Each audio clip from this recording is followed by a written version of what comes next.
Dans quelle mesure l'impérialisme historique influence-t-il les sociétés contemporaines? Un projet de perspective mondiale par Lina et Rap. Premièrement, c'est quoi l'impérialisme? L'impérialisme est la politique d'un pays qui cherche à conserver ou à étendre sa domination sur d'autres territoires. Les visées d'expansion d'un régime impérialiste peuvent faire directement ou indirectement. La colonisation est une forme d'impérialisme. La France, une des puissances centrales du XIXe siècle, a colonisé plusieurs pays avec les intentions d'améliorer leurs ressources et agrandir leurs terres.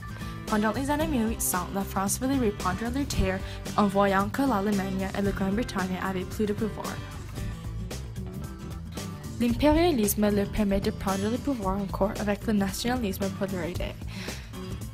Comment l'impérialisme a-t-il commencé? La France a vu les autres races comme inférieures en disant que les races supérieures ont le droit d'assimiler et de civiliser les races inférieures. Plusieurs pays, comme les pays en Afrique, vivent dans des conditions horribles qui est un résultat de l'impérialisme de France et les autres pays européens. L'Afrique est un continent qui était divisé entre plusieurs grandes puissances. Les colonies en Afrique étaient cassées et les rivalités ont formé. Les Européens ont pris toutes les ressources qui leur privent des nécessités essentielles pour vivre. La France avait un grand rôle dans la destruction d'Afrique parce qu'elle a contrôlé beaucoup de pays. L'Afrique a perdu leur indépendance et les cultures qui appartiennent au peuple. Tout cela a contribué à pourquoi la plupart d'Afrique est dans la pauvreté majeure aujourd'hui. De plus, depuis la colonisation, les pays colonisés ont payé des impôts coloniaux qui ont essentiellement aidé l'économie de la France. Même dans le monde contemporain, il y a une affirmation que plusieurs pays d'Afrique qui étaient colonisés par la France doivent encore payer un pourcentage significant de leurs revenus à la France. C'est une des causes de l'énorme pauvreté en Afrique en ce moment. L'Indochine et l'impérialisme. Un autre exemple est l'Indochine. Le Vietnam, le Laos et le Cambodge ont souffert beaucoup pendant l'impérialisme, commencé là par la France. La France a pris leurs terres qui leur donna la puissance et la richesse. Les influences de la France en Indochine. La France a introduit l'électricité, les chemins de fer, les ponts et les crues qui a développé le pays. La France a construit des villes pour que symbolisent la France, avec de nouvelles villes qui sont des répliques des rues en France.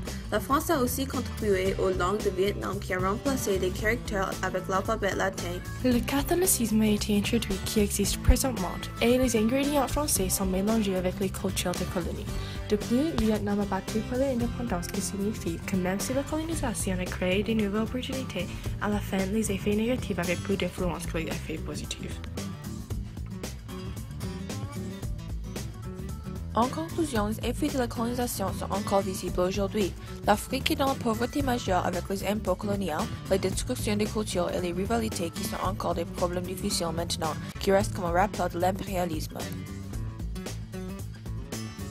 La culture francophone est mélangée avec les cultures des colonies pour créer de nouvelles langues, les nourritures, les religions et les systèmes d'économie et de gouvernement que le pays utilise aujourd'hui. Le Laos et le Cambodge maintenant ont le français comme la deuxième langue et le Sénégal, le Mali et beaucoup d'autres pays d'Afrique parlent français aussi à cause de l'impérialisme. Et ça c'est tout pour aujourd'hui. Merci pour votre attention.